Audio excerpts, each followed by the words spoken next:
The charcoal stick paused above the paper as Nora Ashford heard the sound of hoofbeats approaching from behind, her heart hammering against her ribs because out here in the New Mexico territory, miles from Lincoln town, a woman alone was vulnerable as a newborn calf. She did not turn around immediately, keeping her eyes fixed on the mountain range before her, the Capitan Mountains rising majestically against the afternoon sky of 1878. Her fingers tightened around the charcoal, leaving a smudge across the partially completed sketch. The hoofbeats slowed, then stopped perhaps 20 feet away. Nora heard the creak of leather as someone dismounted. "That is some fine work you are doing there," a male voice said, low and respectful, with a drawl that spoke of Texas origins. "Though I reckon those mountains might look even better with a handsome cowboy standing in front of them." Nora turned then, one hand reaching for the small pistol she kept hidden in her painting supplies. The man who stood there was tall, perhaps 25 years old, with sun-bronzed skin and dark hair that needed cutting. He held his hat in his hands, a gesture of respect that made her relax slightly. His eyes were a startling shade of blue-green, like the Rio Hondo in summer. "I prefer my landscapes without interruption, sir," Nora said, keeping her voice steady despite her nervousness. At 22, she had been painting and sketching the Western Territories for 2 years now, but the danger of her solitary pursuits never quite left her mind. The cowboy smiled, but it was a gentle expression, nothing threatening in it. "Name is Thomas Hawkins, though most folks call me Tom. I work the Triple Bar Ranch about 10 miles south of here. I was heading back from Lincoln when I saw you sitting here and figured I ought to make sure you were not in any trouble. These hills are not always friendly to travelers, especially those traveling alone. I appreciate your concern, Mr. Hawkins, but as you can see, I am quite well." Nora gestured to her portable easel and the collection of sketches weighted down by stones. "I come out here several times a week to capture the landscape." Tom stepped closer, and Nora could see the trail dust on his clothes, the worn but well-maintained leather of his boots. He was a working cowboy, not some drifter or outlaw. That eased her worry considerably. "You are staying in Lincoln, then?" he asked, his eyes moving to her sketches with genuine interest. "I have not seen you around town, and I would have remembered." There was something in the way he said it that made warmth creep up Nora's neck. "I arrived 3 weeks ago. I am boarding with Mrs. Patterson on the east side of town. She has a spare room and does not mind my irregular hours." Tom nodded, moving to look at the sketches spread out on the ground. He crouched down, studying them with an attention that surprised her. Most cowboys she had encountered had little interest in art. "These are remarkable. You have captured something about this land that I have felt but could never put into words. The way the light hits the mountains in the evening, the shadows in the valleys. You have got it all right there." Pride swelled in Nora's chest. She had studied art in Philadelphia for 3 years before her father's death, had left her with enough inheritance to pursue her dream of documenting the American West through her drawings and paintings. Her mother had died when she was young, and her father, though loving, had never quite understood her passion for art. Now she was free to chase her vision, but that freedom came with loneliness and danger. "Thank you," she said simply. "I want to create a collection that shows people back east what this land truly looks like, not the romanticized versions they see in magazines." Tom stood up, and their eyes met. "That is a fine goal. This land deserves to be seen as it truly is." He paused, then added with a hint of humor, "Though I still think it could use a cowboy or two in those pictures. For authenticity, you understand." Despite herself, Nora laughed. "Are you volunteering, Mr. Hawkins?" "I am, if you are asking, miss." He trailed off expectantly. "Ashford." Nora Ashford. Miss Ashford. Tom put his hat back on, tipping it politely. I would be honored to stand for a sketch if you think I would not ruin your composition, and I would also be honored to escort you back to town when you are finished for the day. These hills are beautiful, but they are also home to mountain lions, rattlesnakes, and occasionally less savory human characters. Nora considered his offer. She had been aware of the risks, had even encountered a rattlesnake 2 days prior that had sent her scrambling back to her horse.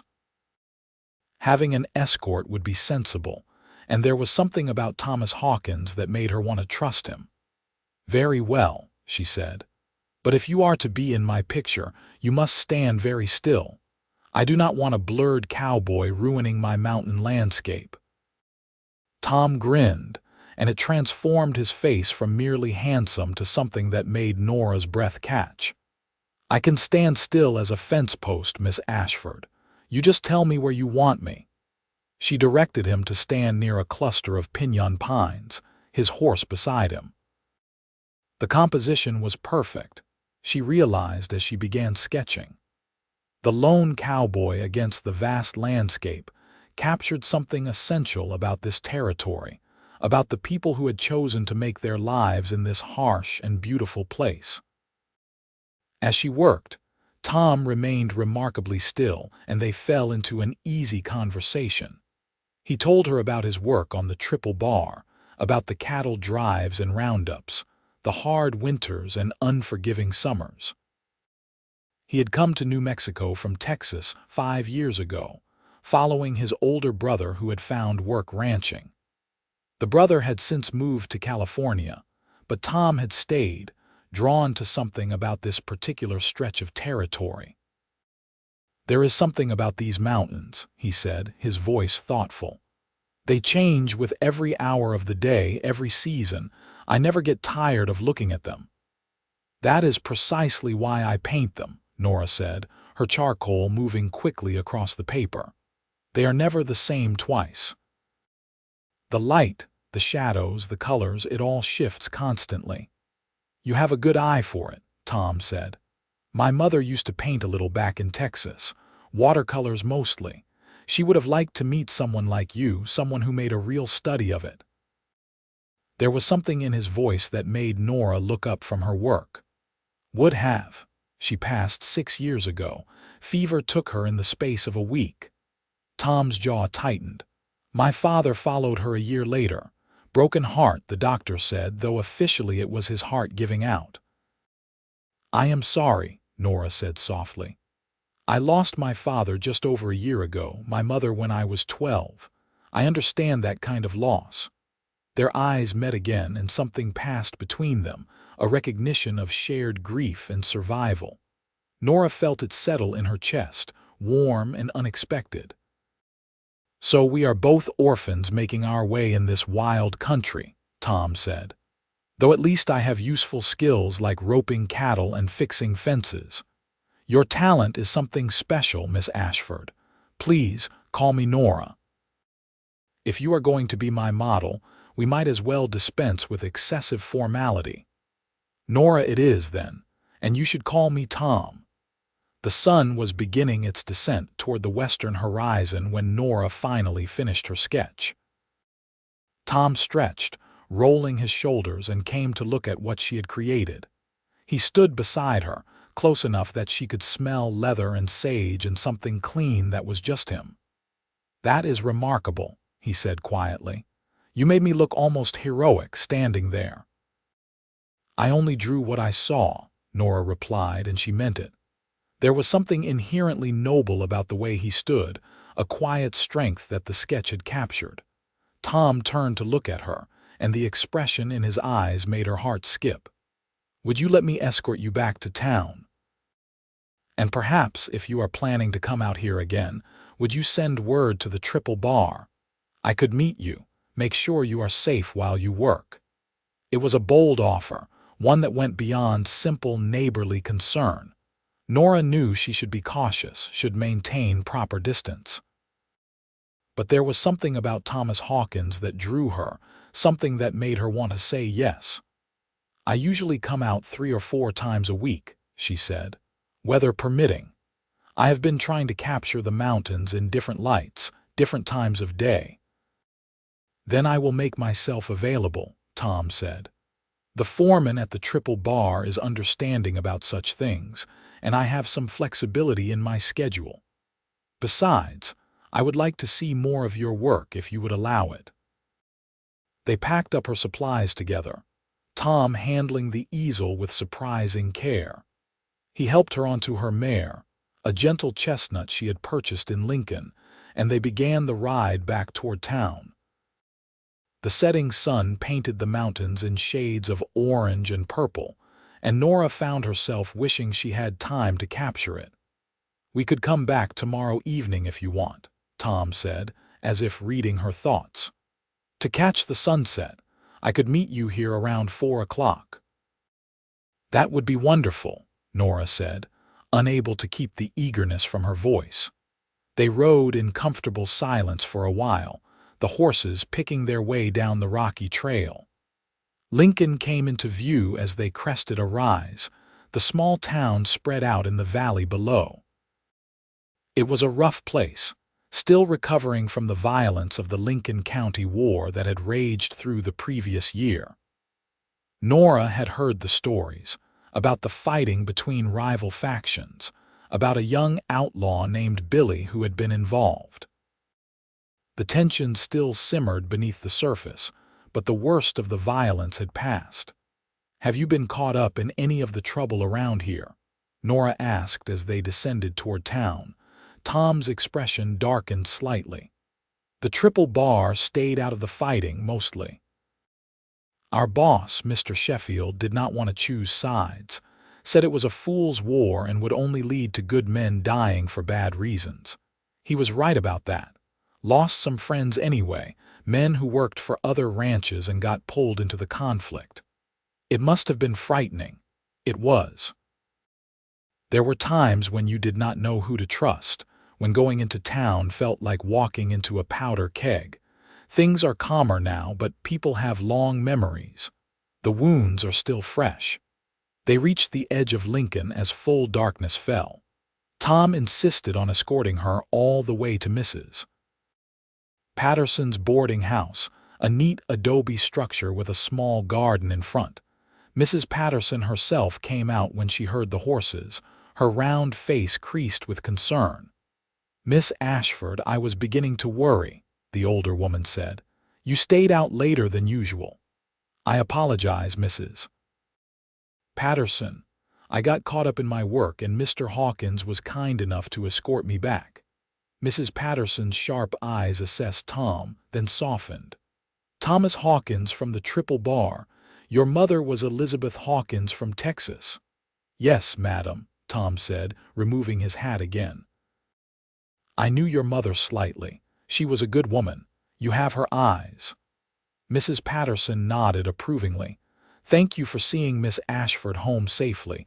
These roads are not safe for a young woman alone after dark." "It was my pleasure, madam. I was hoping Miss Ashford might allow me to escort her again when she goes out painting. I worry about her being alone out there."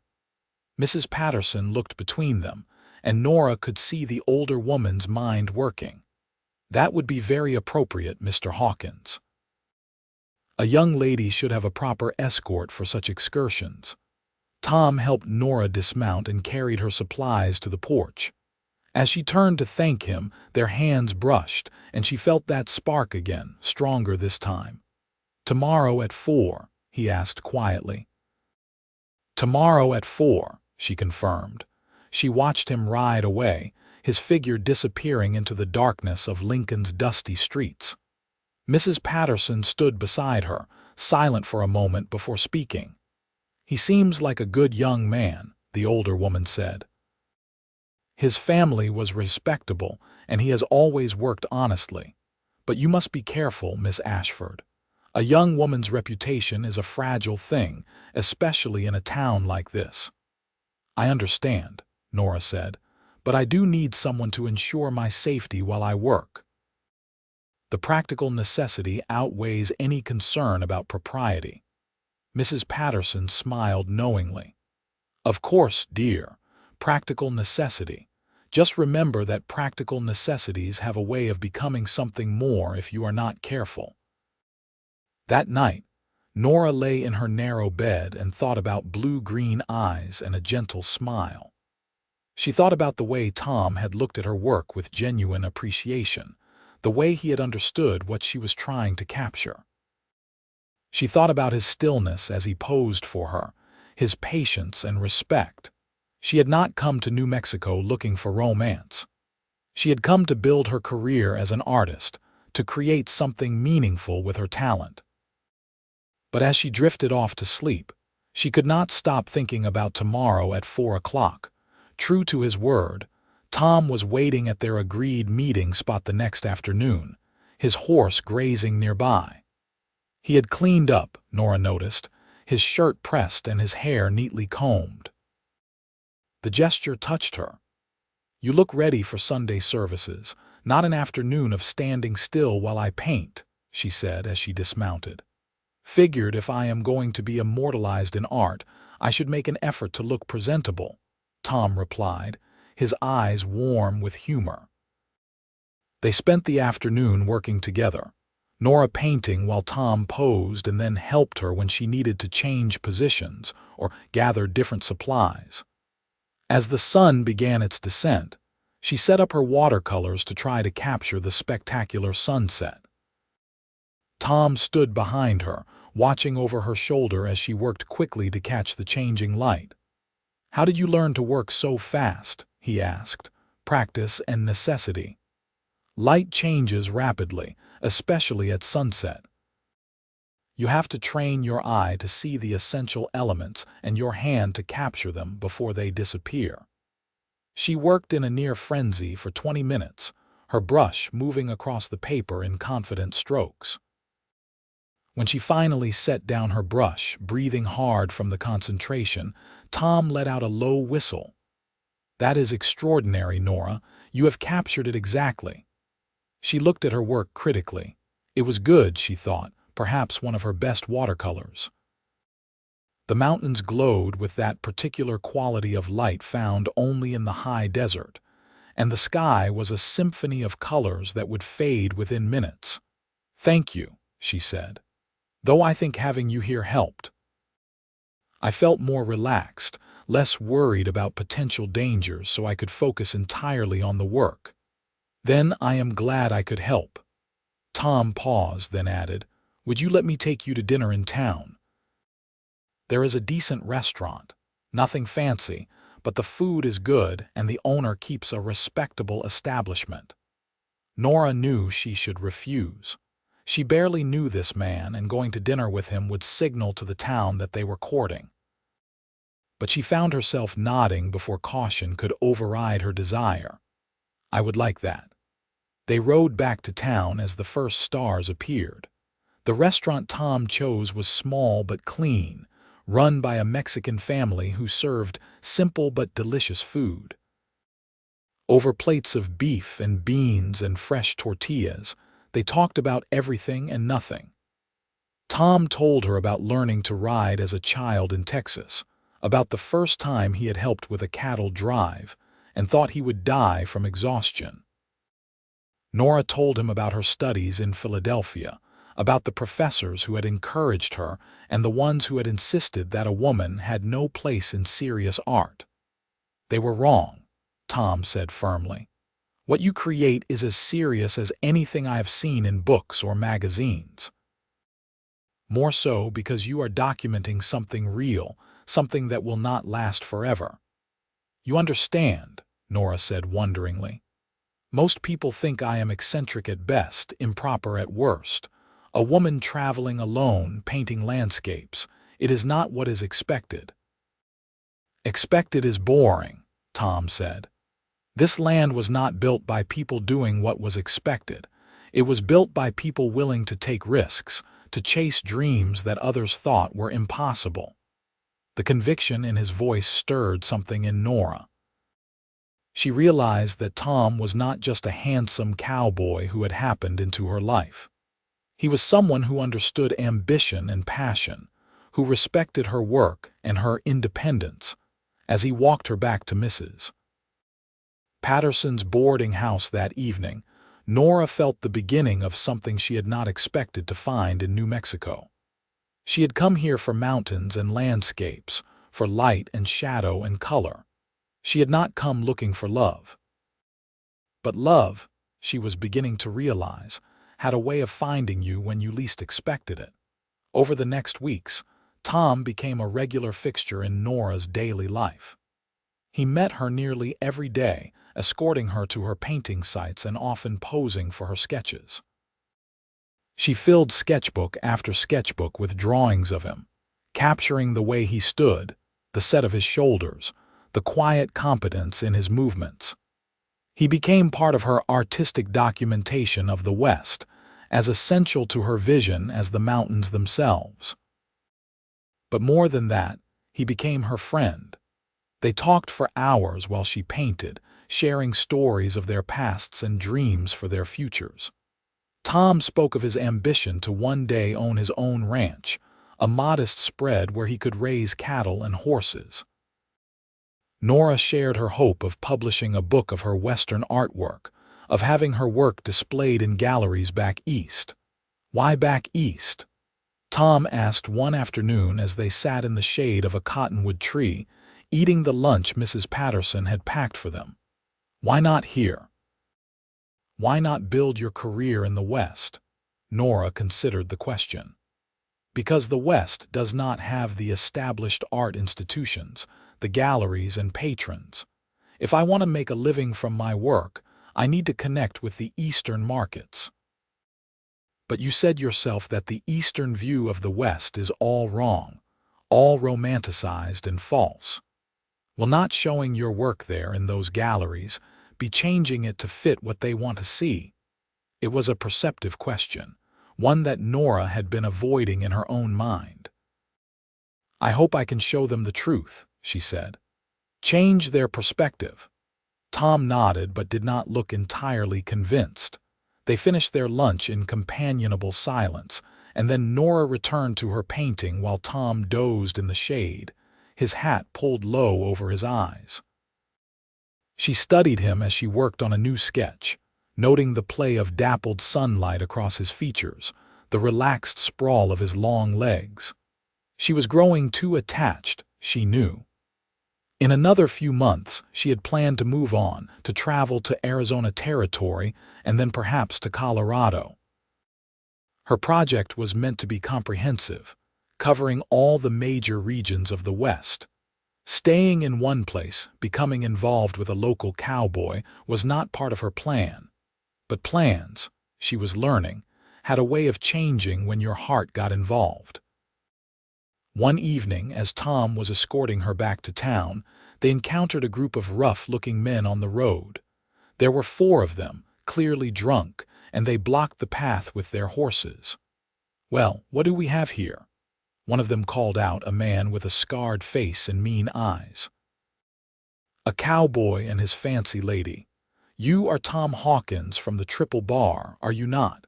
Tom's entire demeanor changed, his body tensing in a way Nora had never seen. His hand moved closer to the revolver at his hip. "I am. And we do not want any trouble, so if you will move aside, we will be on our way." "We do not take orders from Sheffield's men," another of the men said, spitting on the ground. "Your boss should have chosen a side during the war. Instead, he sat on his fence like a coward." "Mr. Sheffield chose not to get involved in violence that had nothing to do with ranching," Tom said, his voice steady but hard. "That was wisdom, not cowardice. Now move aside." The scarred man's hand moved toward his own gun. "Maybe we should teach you some manners, Hawkins. And maybe take that pretty lady off your hands while we are at it." Everything happened very quickly after that. Tom's revolver was out and aimed before Nora could even blink, his movements smooth and practiced. "You will not touch her," he said, his voice deadly calm. "You will move aside and we will forget this conversation happened.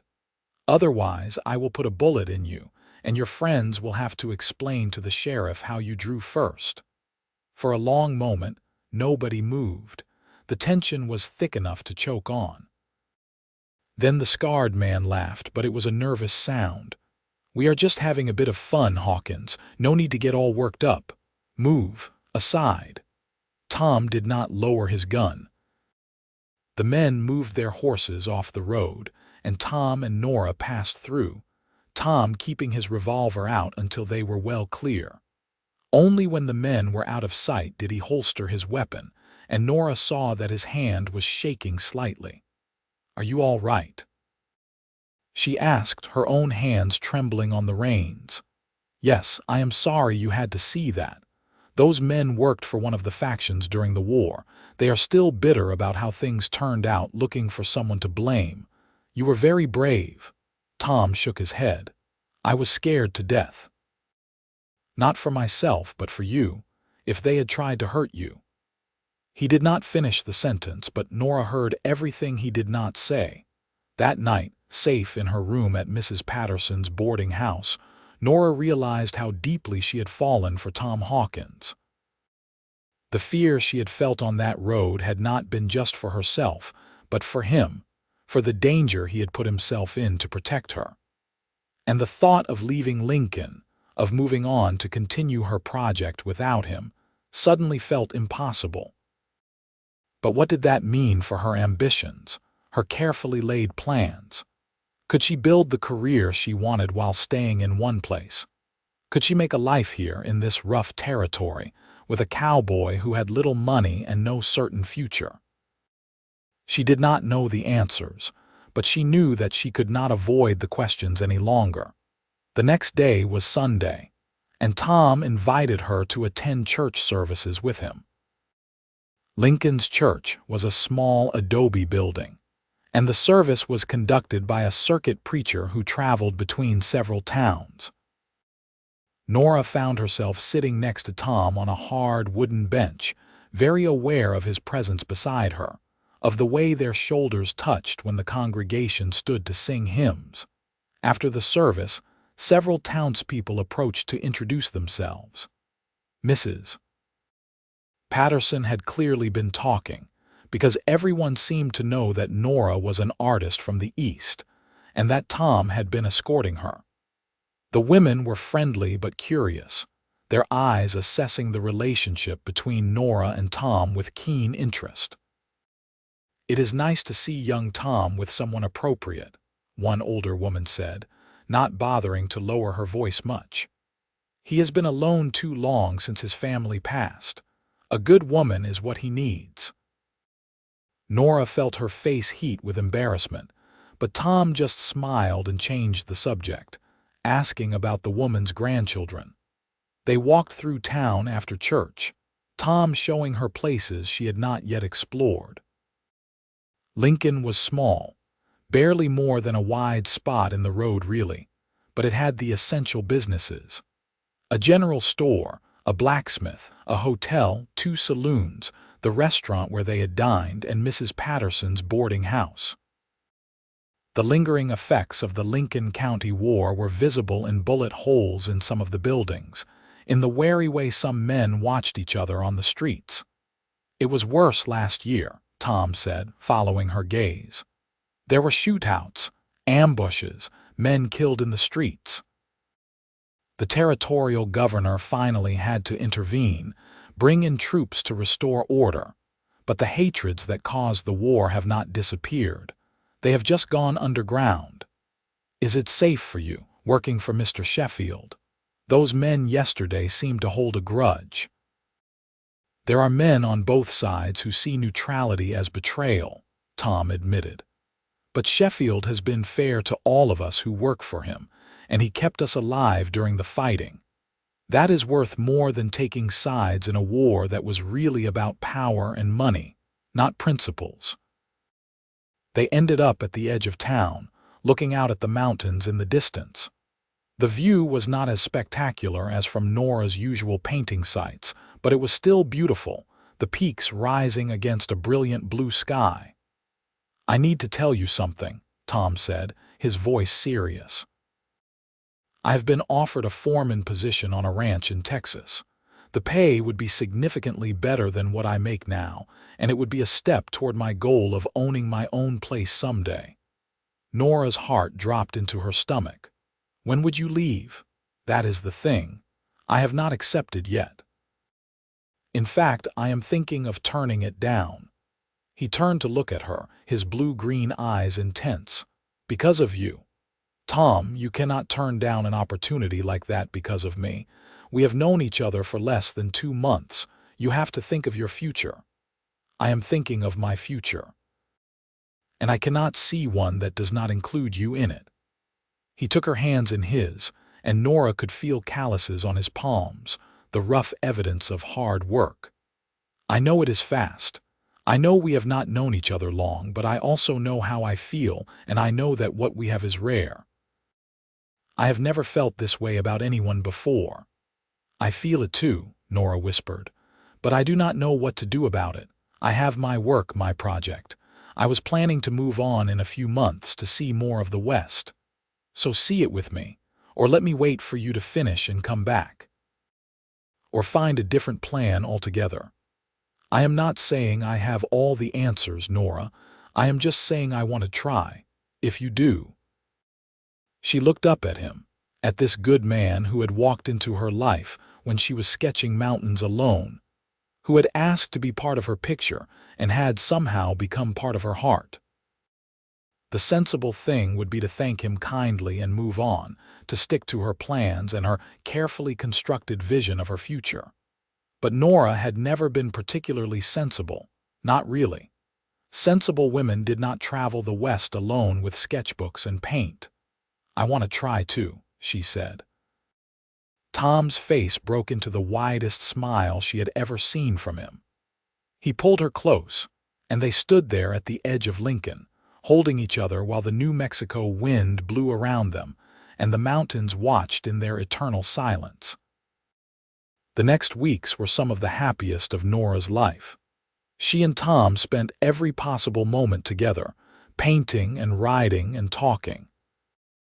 He took her to meet his boss at the Triple Bar Ranch, and Mr. Sheffield turned out to be a surprisingly cultured man who had read extensively and was fascinated by Nora's artistic ambitions. He had a small library in his ranch house, and he lent Nora books about the history and geology of New Mexico territory. Tom is one of my best men, Sheffield told her privately one afternoon while Tom was out checking on some cattle. He is reliable, honest, and hardworking. But more than that, he has a good heart. I have watched him with injured animals, with young cowboys who need guidance. He is the kind of man who builds things rather than tearing them down. You could do far worse, Miss Ashford. I know, Nora said. Believe me, I know. She continued her work, filling sketchbook after sketchbook with drawings of the New Mexico landscape. But her work began to change, to include more human elements. Cowboys at work, families in town, children playing in the dusty streets. She found she was documenting not just the land but the lives lived upon it, the people who had chosen this hard, beautiful place as their home. Tom was in many of her drawings now, often without him posing formally. She sketched him as he worked, roping cattle, mending fences, tending to his horse. She captured the grace and strength in his movements, the quiet competence that defined him. "You are making me look far more impressive than I am," he protested one evening, looking at a sketch she had done of him on horseback. "I am drawing what I see," Nora replied. "And what I see is impressive." He kissed her then, softly and sweetly, and Nora felt the last of her reservations crumble away. She was in love with Thomas Hawkins, completely and irrevocably in love. Whatever that meant for her future, she would figure it out. But as summer turned to autumn, practical considerations began to intrude on their happiness. Nora's funds, while not depleted, were not infinite. She needed to begin selling her work or find some other source of income. Mrs. Patterson's boarding house was inexpensive, but it still cost money, as did art supplies and the upkeep of her horse. More pressingly, Tom's situation at the Triple Bar was becoming complicated. The foreman position in Texas was still open, and they had extended the deadline for his decision. But Sheffield needed to know if Tom was staying long-term, because he was considering making Tom his foreman at the Triple Bar. It would mean more responsibility, but also more money and security. "I told Sheffield I would give him an answer by the end of the month," Tom said one evening as they sat watching the sunset from their favorite spot in the hills. "But that means I need to know what we are doing, Nora. I need to know if you are staying or leaving, if this is temporary or permanent." "I do not want it to be temporary," Nora said, "but I also do not know how to make it permanent. I am not ready to give up my work, my goals, but I also cannot imagine leaving you." "I am not asking you to give up anything," Tom said. "I am asking you to figure out how we can build a life together that honors both our dreams. Mine of having my own place someday, yours of being a recognized artist." They talked late into the night, working through options and possibilities. Nora could stay in Lincoln and continue documenting New Mexico territory. She could try to get her work published in Eastern magazines and newspapers, building a reputation without traveling constantly. Tom could take the foreman position at the Triple Bar, which would give them a stable income. They could save money with an eye toward eventually buying their own small ranch. "But none of that addresses the real question," Tom finally said, "which is whether you want to marry me, Nora, because that is what I am asking, even if I am doing it badly and without a ring or proper romance." Nora's breath caught. "Are you proposing?" "I am trying to. I know I should probably wait and do it properly, but I am not a patient man when it comes to things I want. And I want a life with you, want to wake up next to you for the rest of my days. So yes, I am proposing." "Nora Ashford, will you marry me?" She could have listed all the reasons it was too soon, too uncertain, too risky. She could have pointed out that they were both still young, still finding their way in the world. She could have been cautious and sensible and practical. Instead, she said, "Yes." Tom let out a whoop of joy that echoed off the mountains. He pulled her into his arms and spun her around, both of them laughing like children. When he finally set her down, he kissed her properly, deeply, a kiss that promised a future full of love and partnership and adventure. "I will get you a ring," he said, his forehead resting against hers. "A proper one as soon as I have the money saved." "I do not need a ring to know you love me," Nora replied, "but I will accept one when you are ready to give it." They were married 6 weeks later, on a crisp November morning in Lincoln's small church. Mrs. Patterson wept through the entire ceremony, dabbing at her eyes with a handkerchief. Mr. Sheffield stood up as Tom's witness, and one of the women Nora had befriended in town stood up for her. It was a simple ceremony, but it felt right, felt true to who they both were. The biggest surprise came from Mr. Sheffield, who pulled them aside after the ceremony. "I have a wedding gift for you both," he said. "There is a small house on the Triple Bar property, used to be where my foreman lived before he retired. It is yours for as long as you work for me, Tom. It is not much, but it is private and has good light for painting." Nora was overwhelmed by the generosity. The house, when they saw it, was indeed small, just 4 rooms, but it was sturdy and well maintained.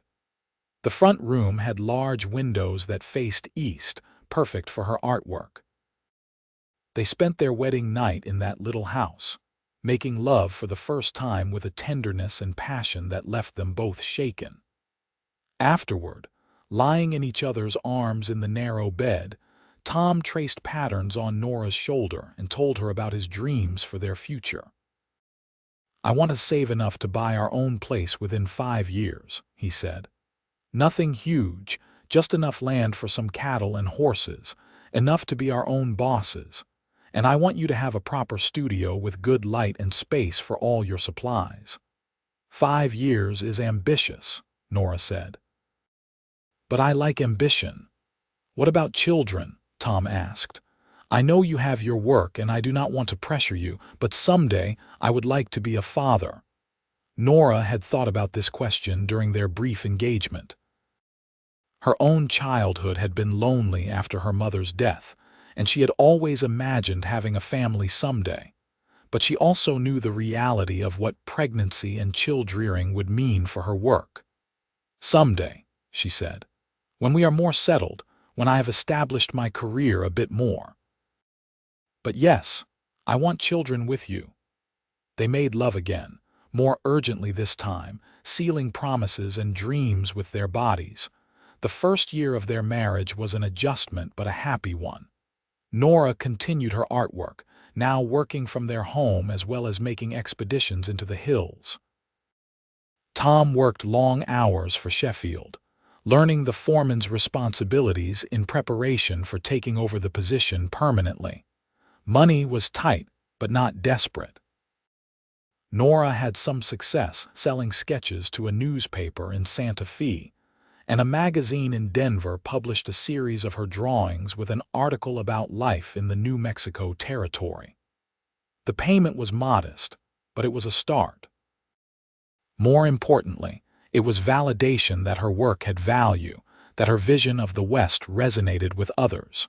She and Tom developed rhythms and routines that worked for both of them. He would leave before dawn to start his workday, and she would spend the morning painting in the good light of their front room. In the afternoons, if his work allowed, Tom would take her out to paint on location. If he could not get away, she had learned to venture out alone for short trips, staying close to the ranch where it was safer. Their evenings were spent together, cooking simple meals and talking about their days. Tom taught Nora more about ranching, about reading the weather and understanding cattle. She taught him about art theory and technique, and was surprised to discover he had a good eye for composition.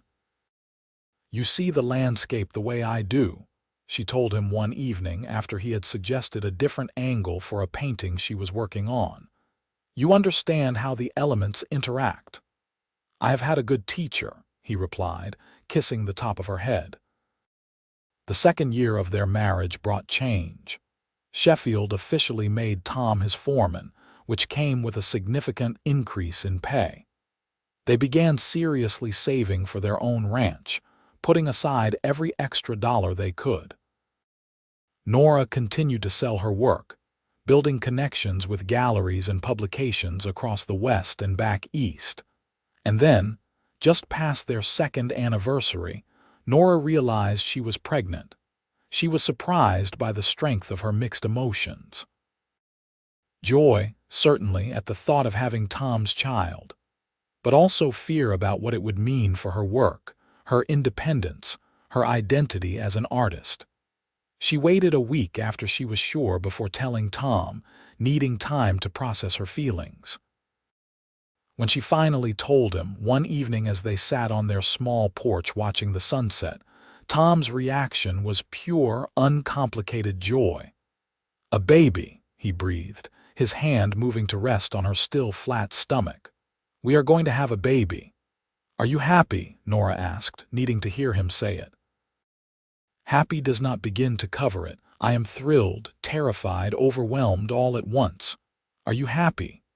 "Yes," Nora said and realized it was true. "I am happy and scared. I do not know how I will manage my work with a baby to care for." "We will figure it out together," Tom assured her. "Whatever you need, we will make it work." The pregnancy was not easy. Nora was sick for the first 3 months, barely able to keep food down, let alone focus on painting. Tom was endlessly patient, bringing her weak tea and dry toast, holding her hair when she was ill, reassuring her that it would pass. When the sickness finally faded, Nora threw herself back into her work with renewed energy, driven by the knowledge that her time would be limited once the baby came. She completed a major series of paintings documenting the changing seasons in the Capitan Mountains, her best work yet. A gallery in St. Louis agreed to show the series, and while they could not afford to travel there for the exhibition, the thought of her work being displayed in a proper gallery was thrilling. The baby came in early spring, a long and difficult labor that left Nora exhausted but exultant. It was a boy, healthy and strong-lunged, with Tom's blue-green eyes and Nora's dark hair. "What should we name him?" Tom asked, cradling his son with the careful intensity of a new father. They had discussed names during the pregnancy but had not settled on anything. Now, looking at her son in his father's arms, Nora thought about new beginnings, about the life they were building in this wild territory. "Robert," she said. "Robert Hawkins. It means bright fame, and I think our son will do bright things." "Robert it is," Tom agreed, his voice thick with emotion. The first months of motherhood were harder than Nora had anticipated. Robert was a demanding baby, colicky and difficult to soothe. She was exhausted constantly, barely able to find time to sketch, let alone paint. Tom helped as much as he could, but he had responsibilities on the ranch that could not be neglected. Nora found herself crying one afternoon, standing at her easel with a screaming Robert on her hip, unable to focus on the painting before her. Mrs. Patterson, who had come to visit, found her like that and gently took the baby. "Go paint," the older woman said firmly. "I will watch Robert for a few hours. You need to remember who you are beyond being a mother." It was exactly what Nora needed to hear. She painted for 3 uninterrupted hours, losing herself in the work the way she used to. When she finally emerged from her creative trance, she felt more herself than she had in weeks. After that, Mrs. Patterson came twice a week to watch Robert, and on those days, Nora painted with fierce focus. Slowly, she found a new balance, a way to be both artist and mother. It was not easy, and there were days when she felt she was failing at both roles. But Tom's steady support and her own determination carried her through.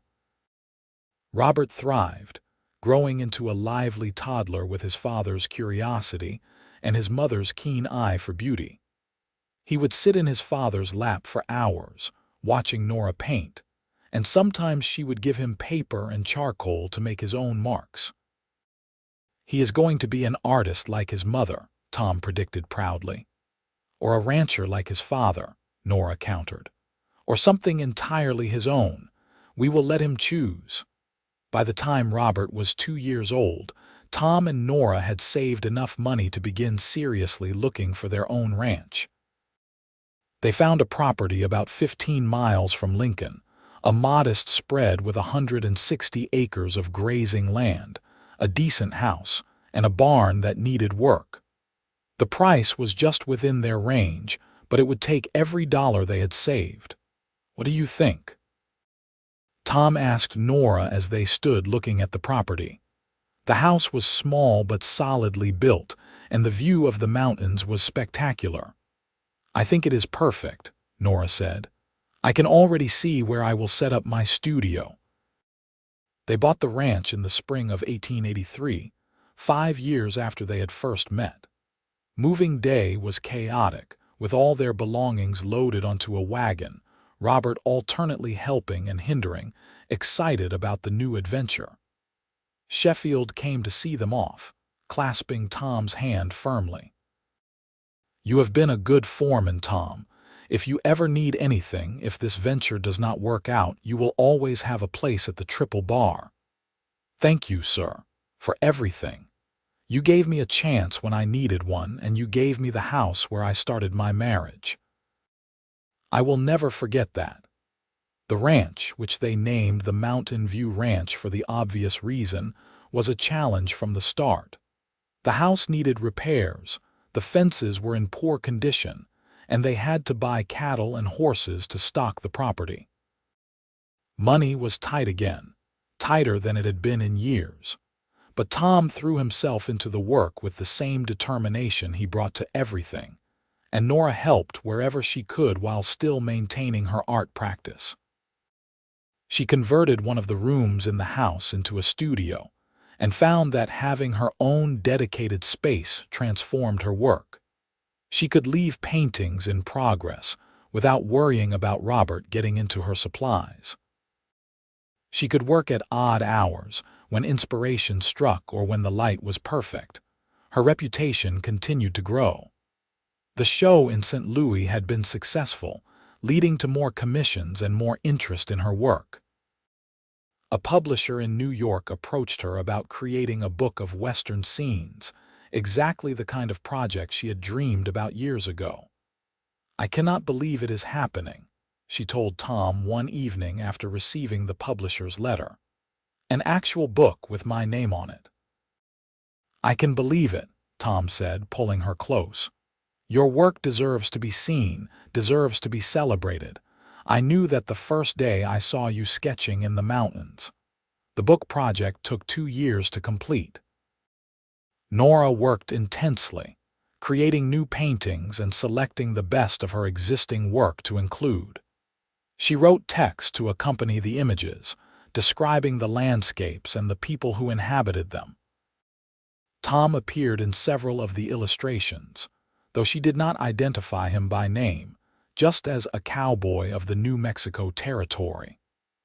When the book was finally published in 1887, it was met with critical acclaim. The Eastern press praised her authentic depiction of the West, the way she captured both the beauty and the hardship of frontier life. Sales were strong enough that the publisher asked her to consider a second volume, perhaps focusing on the people of the West rather than just the landscapes. Tom was prouder of her accomplishment than she was herself. He bought multiple copies of the book, sending them to friends and displaying one prominently in their home. When people visited the ranch, he would show them the book and point out his appearances in the illustrations. "That is my wife's work," he would say, his voice bursting with pride. "She is documenting history, recording this time and place so people in the future will know what it was really like." By now, Robert was 6 years old and helping his father around the ranch. He could sit a horse well, could help move cattle, and was learning the skills he would need to eventually run the place himself. But he still loved to draw, and Nora made sure he had supplies and encouragement. Nora found herself thinking about another child. Robert was old enough now that he did not require constant attention, and she felt ready to expand their family. When she broached the subject with Tom, he was immediately enthusiastic. "I would love another child," he said. "Though this time, I am hoping for a little girl who looks just like her beautiful mother." Their second child came in the winter of 1888, and Tom got his wish. The baby was a girl, small and perfect, with Nora's dark eyes and a surprisingly full head of dark hair. "She is gorgeous," Tom breathed, holding his daughter for the first time. "What should we name her?" They named her Elizabeth, after Tom's mother. She was an easier baby than Robert had been, content and calm, and Nora found motherhood less overwhelming the second time around. She had learned how to balance her roles, how to be present for her children while still maintaining her identity as an artist. The Mountain View Ranch slowly prospered. Tom was an excellent rancher, with a gift for breeding quality cattle and horses. They were never wealthy, but they were comfortable, able to meet their expenses and still save a little. They hired help during busy seasons, young cowboys who reminded Nora of Tom when she had first met him, full of ambition and dreams. Nora's second book was published when Elizabeth was 3 years old, a collection focusing on the people of the West: cowboys, ranch families, Native Americans, shopkeepers, saloon girls, preachers. Each image was accompanied by a brief story, creating a tapestry of frontier life. This book was even more successful than the first, establishing Nora as one of the premier artists documenting the American West. "You have done it," Tom told her after they received the sales figures from her publisher. "You have built the career you dreamed of, and you did it while also building this life with me. I am in awe of you, Nora Hawkins." "We did it together," Nora corrected. "None of this would have been possible without your support, without you believing in my work." They stood on their porch that evening, watching Robert and Elizabeth play in the yard while the sun set behind the mountains. Those same mountains Nora had been sketching alone 12 years ago, when a cowboy had asked to be part of her picture and had changed her life forever. The years that followed were full and rich. Robert grew into a thoughtful young man, deciding at age 16 that he wanted to study agriculture at the Territorial College, to learn modern ranching techniques that could improve their operation. Tom was supportive, proud that his son wanted to build on what they had created rather than simply maintaining it.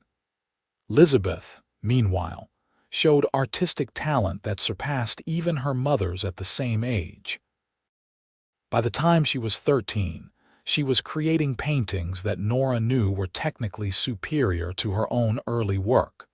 They talked about sending Elizabeth to study art formally, perhaps back east at one of the academies. "Are you trying to get rid of me?" Elizabeth teased when they brought up the subject. "Never," Nora said firmly.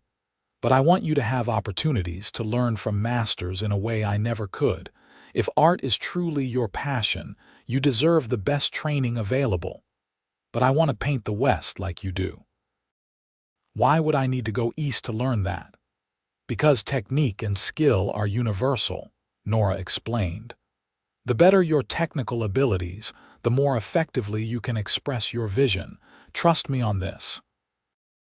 In the end, Elizabeth agreed to spend 2 years studying in Philadelphia, at the same academy where Nora had studied decades earlier. It was hard to let her go, but Nora knew it was the right choice. The letters Elizabeth sent home were full of excitement about her studies, about the techniques she was learning and the artists she was meeting. Robert returned from college with new ideas about sustainable ranching and water management. He and Tom spent hours discussing how to implement these ideas on the Mountain View Ranch, sometimes agreeing, sometimes arguing with the passion of two men who both cared deeply about the land. "He has a good head on his shoulders," Tom told Nora one evening after a particularly spirited debate with Robert. "Better than mine, honestly. He's going to take this ranch further than I ever could." "You built this place from nothing," Nora reminded him. "You gave him the foundation to build on. That matters just as much as the innovations." They were in their late 40s now, still healthy and active, but aware of time passing. Nora's hair was beginning to silver, and Tom's face was deeply lined from years of sun and wind. But they were happy, content with the life they had built together. One afternoon, Nora went back to the spot where she had been painting that day in 1878, the day she had met Tom. She had not been there in years, too busy with family and work to revisit old locations. But she felt drawn to it now, wanting to see if it had changed or if it was preserved in memory exactly as it had been. The spot was much as she remembered, though the piñon pines were larger and the trail more worn. She set up her easel and began to sketch, not the mountains this time, but her memory of that day. Tom approaching on horseback, dismounting, asking to be part of her picture. She was so absorbed in her work that she did not hear the horse approach, did not know anyone was there until a familiar voice said, "That is some fine work you are doing there." Nora looked up to see Tom sitting on his horse, a smile on his weathered face. "How did you know I would be here?" "Robert mentioned you had ridden out this direction, and I remembered what today's date was. November 3rd. The day we met, 30 years ago. Nora had not consciously realized the date, but her subconscious must have known, must have drawn her back to this place on this particular day. 30 years, she said wonderingly. It seems impossible. It feels like yesterday and a lifetime ago all at once. Tom dismounted and came to stand beside her, looking at her sketch. You are drawing that day. I am trying to capture how I remember it, the way you looked, the way I felt. The moment before everything changed. He put his arm around her shoulders, and they stood there together, looking out at the mountains that had been witness to the beginning of their story. The same mountains she had been trying to capture in charcoal all those years ago, when she had been a young woman alone with her dreams and ambitions, not knowing that love was about to walk into her life. You have any regrets? Tom asked quietly. About how your life turned out? You could have traveled the whole West, could have focused entirely on your career without the complications of marriage and children. Nora turned to look at him, at this man who had been her partner, her love, her greatest supporter for 3 decades. Not a single regret, she said firmly. You asked to be part of my picture that day, and you have been the best part of my picture ever since. You and our children, the life we have built together. This is what I was meant to paint all along, not just landscapes, but a life. Our life. Tom kissed her then, softly and sweetly, a kiss that held 30 years of love and partnership and shared dreams realized. When they finally pulled apart, both of them had tears in their eyes. Come on, Tom said, his voice rough with emotion. Let us go home. Robert and Elizabeth are both coming for dinner tonight, and we should not keep them waiting. They packed up Nora's supplies and rode back to the Mountain View Ranch together, side by side as they had ridden so many times over the years. The house came into view as they crested the final rise, smoke rising from the chimney, light glowing in the windows. Robert's horse was tied out front, and Nora could see Elizabeth moving around in the kitchen through the window. Home, Nora thought. This was home in a way no place had ever been before. Not because of the building or the land, though she loved both, but because of the people inside, the family she and Tom had created together. Dinner that evening was loud and lively, with Robert telling stories about his latest innovations on the ranch, and Elizabeth showing sketches from her most recent work. She had been commissioned to create a series of paintings documenting the territorial fair, and her excitement about the project was infectious. You are living the dream I had at your age, Nora told her daughter, but you are doing it with better training and more support than I ever had. I am so proud of you. I am only able to do this because you showed me it was possible, Elizabeth replied. You proved that a woman could be a serious artist, could document important subjects and be recognized for it. You opened the door for people like me. Later, after the children had left and Tom and Nora were preparing for bed, Nora thought about Elizabeth's words. She had never quite thought of herself as opening doors, as making things easier for women who came after. She had simply pursued her passion, followed her vision.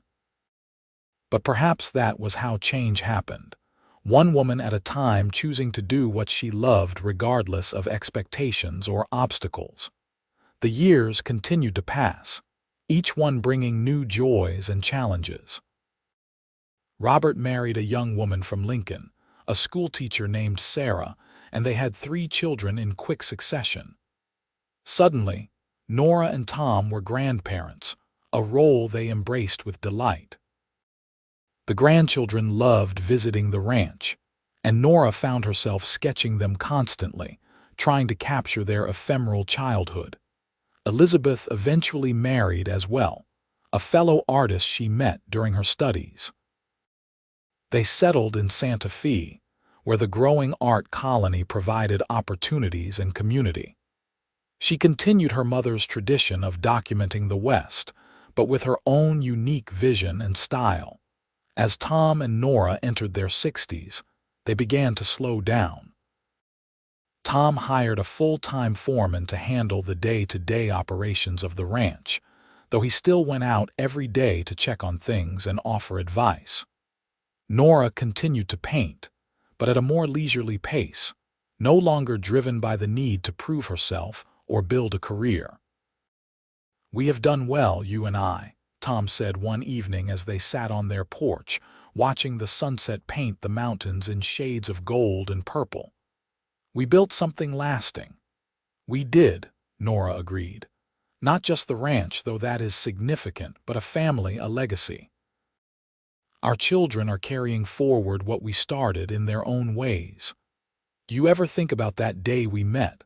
Tom asked. "About how different your life would have been if I had just ridden past instead of stopping?" "All the time," Nora admitted. "And I am grateful every single day that you stopped, that you asked that ridiculous question about ruining my composition with a handsome cowboy." Tom laughed, the same warm laugh she had fallen in love with all those years ago. "It was not a ridiculous question. It was the smartest thing I ever said. It got your attention." "It did indeed." They sat in comfortable silence as the light faded and stars began to appear in the darkening sky. Nora thought about all the sunsets they had watched together from this porch, all the conversations and quiet moments and shared dreams. This was what a life well lived looked like, she thought. Not wealth or fame, though she had achieved a measure of both. But love, partnership, family, and work that mattered. "I love you, Nora Hawkins," Tom said quietly. "I have loved you from the moment I saw you sketching those mountains alone, and I will love you until the day I die and beyond. And I love you, Thomas Hawkins. You are the best part of every picture I have ever created." The years moved forward in their inexorable way. Tom and Nora celebrated their 40th anniversary surrounded by children and grandchildren, a joyous gathering that filled the ranch house to bursting. Nora had created a special painting for the occasion, a large canvas depicting their first meeting in the mountains. Tom hung it over the fireplace, where it became the centerpiece of their home. Robert was now fully running the Mountain View Ranch, with his own sons learning the business from him, just as he had learned from Tom. The ranch was more prosperous than it had ever been, Robert's innovations and hard work paying off in increased productivity and sustainability. Elizabeth had become one of the most respected artists in the Southwest, her work displayed in galleries across the country. She had published her own book of Western scenes, a project that brought her and Nora even closer as they collaborated on some of the paintings. "You have surpassed me," Nora told her daughter honestly, looking at Elizabeth's latest work. "Your technical skill, your eye for color and composition, it is all superior to my own." "But you taught me to see," Elizabeth replied. "You taught me that art is not just about technical skill, but about having something to say, a vision to share. That is the greatest gift you could have given me." As Nora approached her 70th birthday, she began to feel the weight of her years. Her hands were not as steady as they once were, making detailed work difficult. But she adapted, working in looser, more impressionistic styles that suited her aging body while still expressing her artistic vision. Tom's health was also declining. A lifetime of hard physical labor had taken its toll on his body. His joints were stiff with arthritis, and he moved more slowly than he once had. But his spirit remained strong, his love for Nora and their family undimmed by time and physical limitation. One spring morning, Tom did not wake up. He died peacefully in his sleep, lying next to Nora as he had for nearly 50 years. The doctor said it was his heart, worn out from 7 decades of hard use. Nora held his hand and felt as if her own heart was breaking. The funeral was attended by what seemed like half the county. Tom had been respected and loved by everyone who knew him, a man of integrity and kindness in a time and place that did not always value such qualities. Cowboys who had worked for him decades ago came to pay their respects. Neighbors whose lives he had touched in small and large ways came to share their memories. Robert gave the eulogy, his voice breaking as he spoke about his father's legacy of hard work and love. Elizabeth read a poem she had written about the mountains that her father had loved so much. And Nora sat in the front row, surrounded by children and grandchildren, and mourned the loss of her partner, her love, her greatest friend. The weeks after Tom's death were the hardest of Nora's life. The ranch felt empty without him, even though it was still full of family.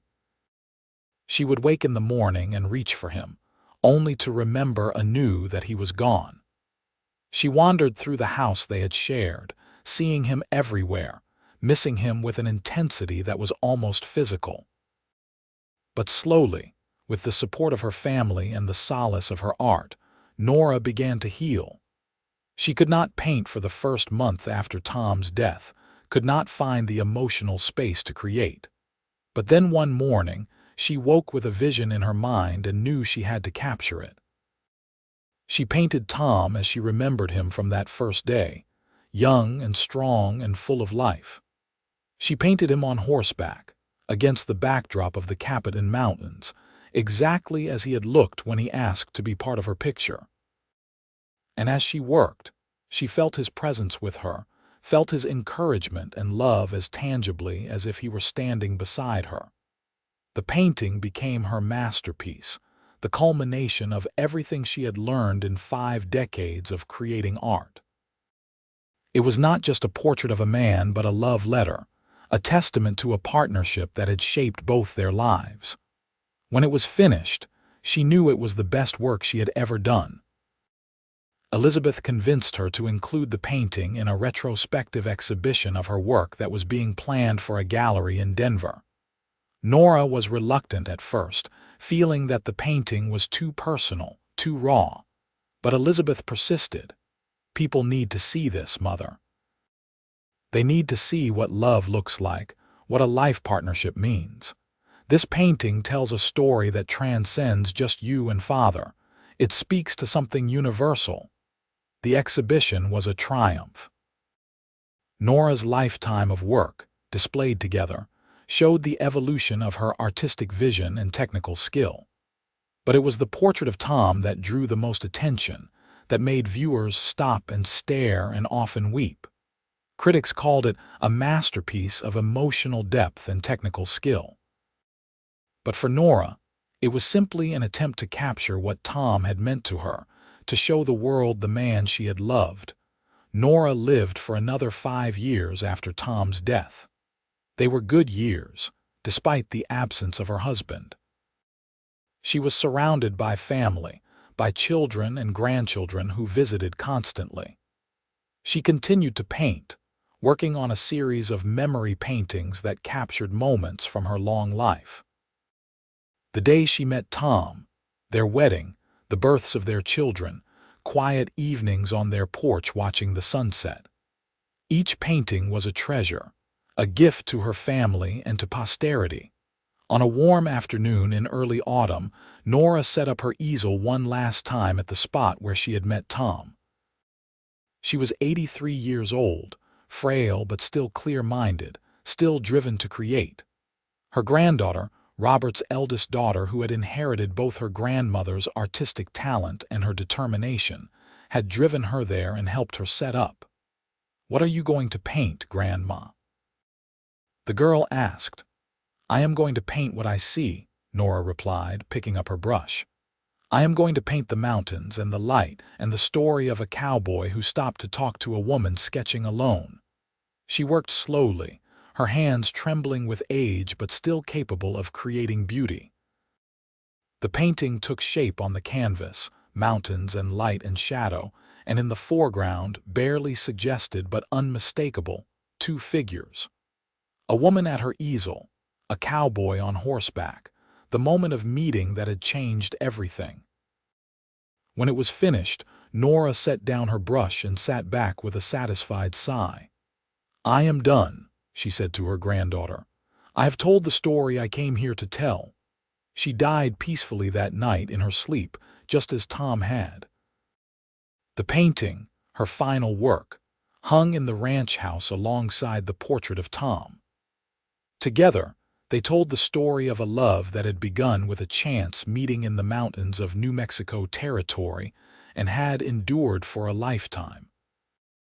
The Mountain View Ranch continued to prosper under Robert's management and eventually passed to his children. Elizabeth's art career flourished, and she became known not just as a great artist in her own right, but as the daughter who had carried on her mother's legacy of documenting the American West. And in galleries and museums across the country, Nora Ashford Hawkins' paintings continued to speak to viewers, telling the story of a time and place that existed only in memory. But more than that, they told the story of a woman who had pursued her dreams without giving up on love, who had found a way to be both artist and wife, both independent spirit and devoted partner. In the end, that was perhaps her greatest work of art, not any single painting, but the life she had created, the balance she had found between passion and partnership, ambition and love. She had been sketching the mountains alone that day in 1878, but when Tom Hawkins asked to be part of her picture, she had gained not just a model but a partner who understood and supported her vision. Together, they had created something far more beautiful and lasting than any painting could capture. A life built on love, respect, and shared dreams realized. Their story became part of the legend of the American West, told and retold by descendants and historians. The woman artist who had documented the frontier with unflinching honesty and technical brilliance. The cowboy who had loved and supported her, who had understood that her art was not a hobby but a calling. The partnership that had produced not just two successful careers, but a family dynasty that carried their values forward into future generations. And on quiet evenings at the Mountain View Ranch, when the light hit the mountains just right and the wind whispered through the piñon pines, some said you could still sense their presence. The artist and her cowboy, together still, watching over the land they had loved and the family they had created. Eternal as the mountains themselves, enduring as the love that had brought them together on a sun-drenched afternoon more than a century ago. Their great-grandchildren still lived on the ranch, still raised cattle and horses on land that had been in the family for generations. And in a place of honor in the ranch house hung Nora's paintings, including that first sketch of Tom standing by the piñon pines, the cowboy who had asked to be part of her picture and had become the central figure in her life's greatest masterpiece.